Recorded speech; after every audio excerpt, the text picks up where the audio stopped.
Hey guys, Ash here coming at you today playing three Musketeer decks. You can see the first one here has no legendary cards. What I'm going to do is hop into a tournament here and kind of alternate between the three decks for at least 2 matches each. Maybe we'll go a little bit longer.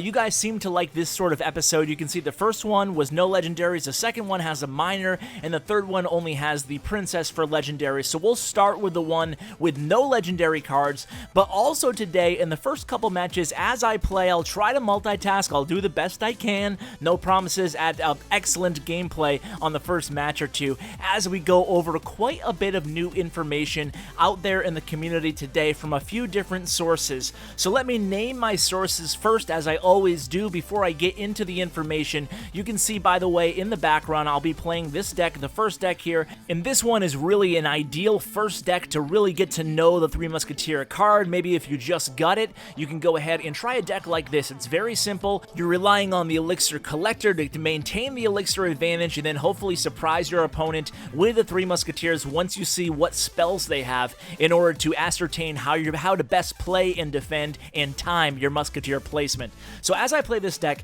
let's get into this new information here. So this is a combination of sorts from Reddit, from the Supercell forums by Tim, the community manager, a post by Tim, and also a video just released by Galadon, who just met with the Clash Royale team when he was over in Finland for Clash of Clans. So what I basically want to do is infuse some information from all three of those sources, and I'll also be sure to link the video from Galadon, link the Reddit post that I reference, and also link the forum post, all in the information below in the video description if you want to read or watch Galadon's video for more information about those topics. And then we'll kind of cover more Three Musketeer strategy tips throughout the end of this episode in this tournament. So right now you can see I'm just working on maintaining my Elixir advantage, kind of waiting it out right now for the last minute so I can really go hard with the Three Musketeer card. But anyway, let's get to this new information about the upcoming update in Clash Royale. So Galadon specifically mentions in his video that there's going to be a few updates, plural, meaning 2 or more updates coming soon in Clash Royale.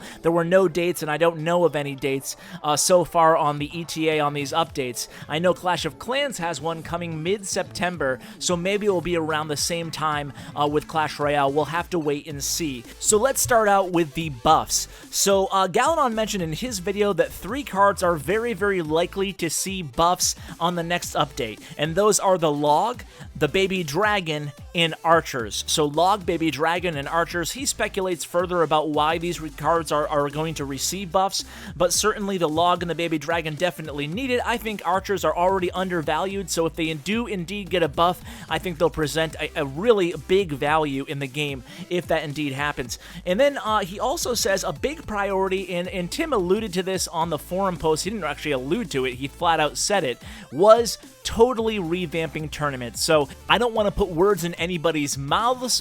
By the way, guys, 3 Crown, what up?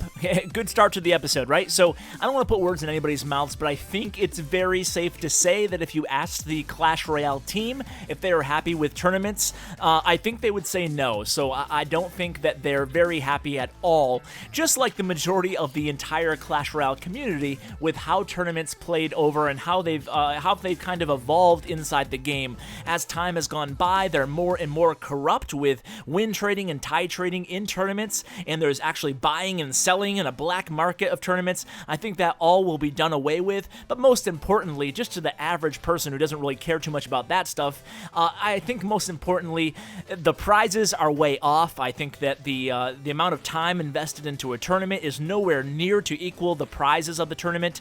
I think that the prize values or the prize currency is way off. I think if you need to pay gems to host a tournament, and you can't even kick anybody. I mean, first of all, let the creator of the tournament kick somebody if they want to. I mean, that should be the most obvious thing here, right? But moving on, I think if you have to pay money to actual money, actual gems to host a tournament, I think at the very least, the prize money should also be gems. I think that it needs to be the same currency to have it economically actually make sense and be in any way advantageous to the player. At least that gives gives them the autonomy to purchase whatever cards they want to for their gems, instead to be total victims of chance inside a pretty lousy and lackluster chest, especially in the more affordable tournament range prices. So anyway, I'm positive that the team is planning on totally reworking and totally revamping what tournaments look like. I think that once we actually see the new product, the new finished product of tournaments,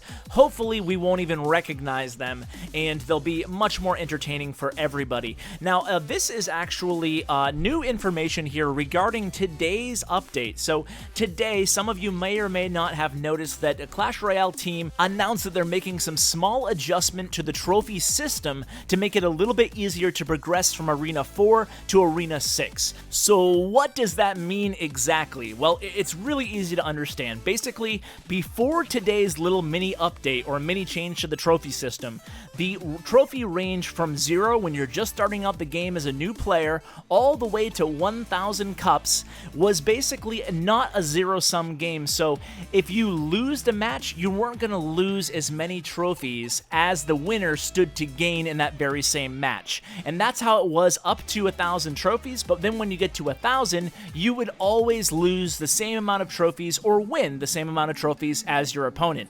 Now that is still the system, but they changed the floor from 1,000 cups to 2,000 cups. So basically it does indeed make it easier to progress through arenas 4, 5, and 6 because the losses don't hurt you as much and the wins still benefit you as much as they used to. So one may make the valid argument that, Ash, who really cares about these changes? I mean, all they're doing is prolonging the amount of time or trophies it takes before someone does reach that wall to where the only thing that will really help them progress any further is money. But I guess the counter argument to that would be, sure, this does not fix the trophy system, and there's plenty to gripe about in the trophy system, as I almost lose this match here, by the way, guys. But there's a lot to complain about in the trophy system, but one thing that you really can't complain about this change because it allows those players who are struggling in Arena 4, 5, and 6 to progress a little bit further, at least to unlock some more cards that you can only unlock in Arena 5, 6, 7, and 8. So I think I just screwed up there, guys. I played the Three Musketeers a little bit too late, and I think he's going to win. Yes, he does. Ooh, I should have had that one. That was an awful loss. Awful loss on my part, as I've been very great at demonstrating. I absolutely suck when I'm trying to play and talk about things other than the match I'm playing, but who cares? We're all going to lose from time to time. You know what I'm going to do? I'm going to throw that fireball in here because I think that I don't really need the knight in that deck. I mean, I already have the giant anyway. I'm not sure why I would need the knight. Now, I should mention that I got all three of these decks from either tournament finishers in the top 10 on local tournaments or tournaments that I've hosted before, or from my clanmates who had success with them. So they're not just totally random, but we will continue to make adjustments as we see fit throughout the video today. So moving on to more update talk or whatever, I think I covered pretty much everything Galadon mentioned. Oh, there was one other thing that he mentioned off his conversation with the dev team. He said that the team plans on totally revamping and reworking the training camp system, which I'm sure we can pretty much all agree is totally worthless and useless right now. I mean, it doesn't really test any of your skill. The best way I find on testing your skill and not having it count would be, ooh, Royal Giant coming at us, Royal Giant coming at us, would be just going in the ladder play if you can, or if you're trying to push trophies, the best way is just doing friendly matches, but certainly not going to training camp and fighting those same lackluster trainers over and over again. That, at least it doesn't help me. I've never done that, so I think that will be a welcome improvement to the game, especially for more casual or newer players. And hey, if they do well enough in the whole revamp, it could be really useful to expert or more competitive players. So depending on how they do that, it could be a really useful tool to kind of refine and hone your skills with certain type of decks. So that should be interesting to see as well. Now moving on with the news here, we have a little bit of old news and new news to just touch base on here. Old news is legendary cards easier to get. The team is still working on that, and I actually touched base with the team today as well, and they did reiterate that that is certainly still their highest priority, to find a way way to allow more access or easier access to legendary cards for the average players, especially free-to-play players, without devaluing them to the point where people who already have spent money or, you know, opened hundreds of chests feel like they've become so common now that it's kind of worthless or incredibly degraded the value of their investment that they made into the legendary cards. So I think that's kind of the tightrope that the team is currently trying to navigate right now, and hey, maybe eventually, hopefully, we'll be seeing some real positive changes. I think most importantly and ideally, any player who plays in a tournament would feasibly have access to any other card that every other player plays in a tournament, and I know that might not be a perfect solution, and there's plenty of problems in that plan as well, but as you can see, I'm getting a really big push here coming in the left. He's probably going to fireball and totally ruin it, and instead he zaps, but I did get that tower down, so that was pretty good there. But back to my point, guys, I'm not sure if that's the perfect solution, just making every card available, or at least in tournament play, allowing every player to play with the cards that should be unlocked at the arena that they've achieved so far in ladder play would be really nice. So even if the cards aren't leveled up per se, at least they'd have access to every card, and as you guys know, with a level 1 legendary cap, that's all you need, is just access to the cards if you've reached that arena, because as it stands, our free-to-play player could be waiting 6 months in order to actually play with the minor card, and it's through no fault of their own. They could be the most active player in the world, but just due to bad luck, as you can see, fresh match here. We're 2-1 so far with the decks. This is our 4th battle, and this is a repeat of the cycle here, so this is going to be the free-to-play deck here, and we'll see if we can't go ahead and win another match here and make it 3-1 on the episode. So let's see what we can do here. He came out pretty strong out the gate there, and look at all the damage he did to my left tower. Was not expecting that, but there is one more point to get into before we actually go ahead and get into the play-by-play here, guys, and that is Galadon mentioned that he strongly suspects that the next update will see a raise in the trophy floor for reset day from 3,000 cups to 4,000 cups, and basically that makes a lot of sense. You know, you kind of see this one coming because as more and more players get higher and higher in terms of trophies and it becomes more and more saturated at the top there, I think that the reset day is posing a greater and greater concern and issue for players than it did previously, because there's thousands of level 13s and thousands of level 8s in Legendary Arena, and they're basically going head to head in a pretty frustrating cycle for the lower level people in the first 2 or 3 or 4 days after reset day. So that should help in that regard as well. But the biggest problem with the game for me overall, and I don't want to be overly negative because I still am enjoying the game, but the biggest problem that I feel needs to be addressed in the entire game, even bigger than tournaments in my opinion, really just is the sense of, I don't know if, you know, I kind of feel like Clash Royale right now is kind of where Clash of Clans was before Clan Wars, right? So like, besides or beyond trophy pushing, there's not a heck of a lot to do here. So the Inferno Tower is going to take down my Giant, not a big fan of that, and I don't get any damage done, and I'm going to go ahead and reload this Elixir Collector here.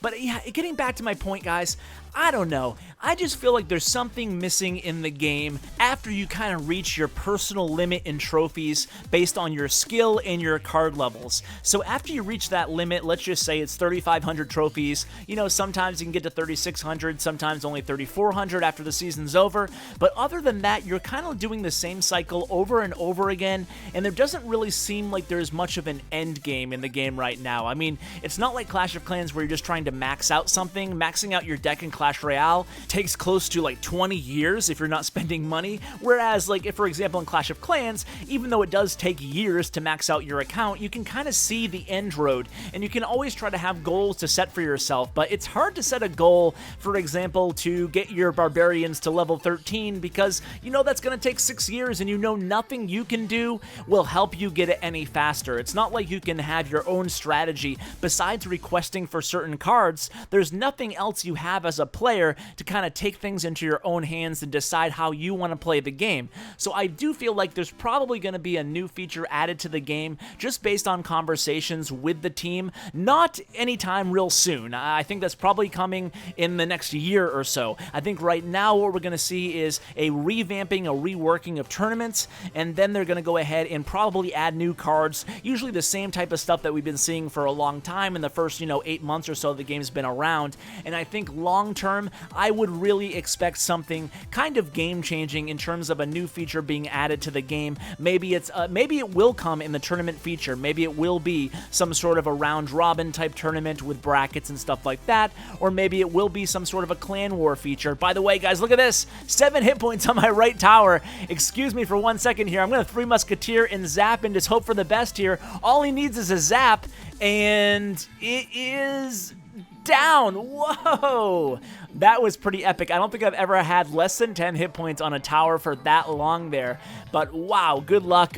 Good luck for sure. That was a really fun match there. So yeah, getting back to the updates, guys, I guess that's pretty much going to conclude the update part of this video. For the rest, we'll just kind of cover these 3 Musketeer decks a little bit more in depth. I mean, I talked to you guys probably, probably a little bit ad nauseum by this point on what I think the game needs to see in order to make it viable long-term and make it better long-term for everybody. In the meantime, just enjoying the game that we do have as much as I can. So, and part of the reason I do this, or part of the way I enjoy it, is by hosting these daily tournaments, which I really, really enjoy. I can't always play in them, but with the ones that I do play in, and from the matches that I do see in them, the competition is getting better and better and better, and just thanks so much to all of you guys who take part in them. So this is, again, the Ice Spirit version of the deck, and it looks like we're playing against another giant deck. It's interesting when we go against these giant decks, you got to assume they're playing Poison as well, and maybe Sparky. It could be a lot of options. All we've seen so far, obviously, is the Giant and the Musketeer. So let's play our 3 Musketeers. I don't like to show our hand this early in the match, but this is kind of the only option in terms of countering that Musketeer. He says, well played. Let's give him the thumbs up, and let's try to get a win against this guy here. He's pretty high in trophies, higher than I am, so I would stand to gain a lot if I was able to pick up this W. That was well played, Valkyrie here. Obviously, Valkyrie Zap is a very, very powerful counter to 3 Musketeers, and they win. Basically, no matter what they play to counter your 3 Musketeers, they're going to win on that value trade, so that's your big danger. The big plus with 3 Musketeers is really twofold. Number one is they can do a ton of damage in a very short amount of time if the opponent doesn't have a good counter up. Number two is once you get 1 tower down with 3 Musketeers, the second tower is incredibly easy to take down if you place the Musketeers in that sweet spot right in the center of your opponent's little map there, because immediately they'll start firing on that second tower right off the bat. So the 3 Musketeers is a great card if you already have a 1 tower advantage on your opponent. So basically it gets better the better that you do. So anyway, 3 Musketeers here. The downside is very apparent, right? It's very easy to counter 3 Musketeers using a number of various methods, and you're always going to lose a lot of elixir in the trade. For example, here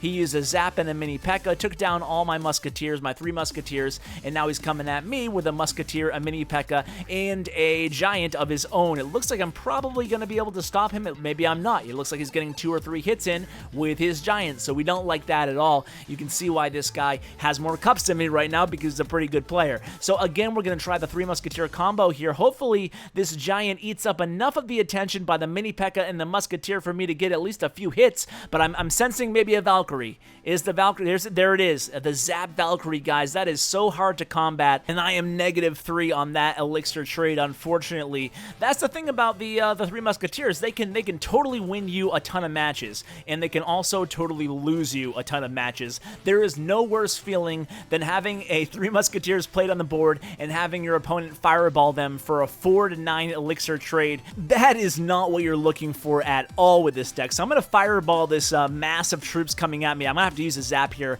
A little bit scared of that Mini P.E.K.K.A. I knew if 1 shot got off on me, I'd be totally toast. So going to have to use Barbarians here to counter this Valkyrie, although I only lose about 25 to 50% hit points on a couple of my Barbarians, so that wasn't that bad here. It looks like my Giant's going to get to this tower. I'm going to go ahead and fireball, taking down whatever he counters, and this might be enough, guys. This Giant on a tower I zapped just to help out. I'm going to use a Princess to get maybe 1 or 2 shots in, and that's going to give me the W. So that was pretty good there. You can see, I think we're, what, 3-1 right now, or 4-1? I think we're 4-1 right now, but either way, you can kind of get a feel how boom or bust these decks can be with a Three Musketeer card in it, and certainly how powerful they can be if things do work in your favor. So now we're in 7th place. I think maybe if we can only have that one loss, we might be able to win this tournament. So we'll see how we do. I'll let you guys know in the comment section how I actually did, because I'm probably not going to bring you the entire hour tournament. I think that would make for a laborious video to get through, maybe you guys would like that. I'm not sure. Let me know if you would like to see a full tournament. We can kind of see how we do one time, maybe. I'm going to go ahead and make a zap right in the middle of this skeleton army. That way I give my tower time to shoot down all of these skeletons here. Actually, my princess probably could have taken care of it, but hey, rather be safe than sorry. So this is the minor variation of this Three Musketeer deck in today's episode. The only deck that actually includes the minor. And when you're playing the minor, guys, make sure you're super aggressive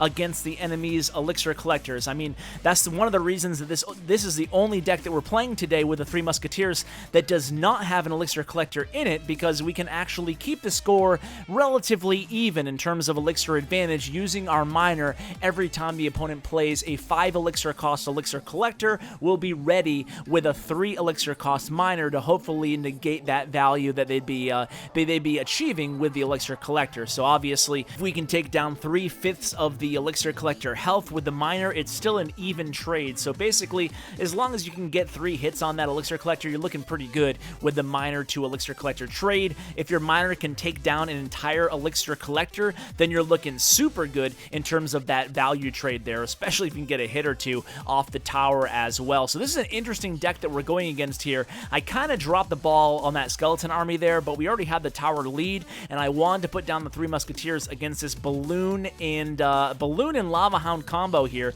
and he actually gets 1 hit because of that rage spell with the balloon, even though I had the Three Musketeers on the board there. So I'm going to go ahead and put down the fire spirit and the princess. Ooh, that was a good arrow there, but I'm still going to get a few shots on that left tower, you can see, with the musketeer and with the fire spirit. So that was really solid here. So now all we have to do really is just defend and not screw up, and we should have this. But you know he's going to be coming at me with the lava hound, and you know what, let's just go super aggressive here against his king tower. And we have the mini P.E.K.K.A on the tower already. We have the zap. I probably should have used the zap on the other side. I don't know what I was thinking there. That was a poor play on my part. I should have used the zap against that minion horde there, not against the near the barbarian. So this is a lot coming at me here in the right, and then he used the arrows. This is not good. And then, oh no, I'm putting the Three Musketeers down. He's definitely going to take, he definitely took down my right tower there, but he's not going to get anywhere close to my king tower. So as long as we just don't screw this up in the last 20 seconds here, we should be good to go.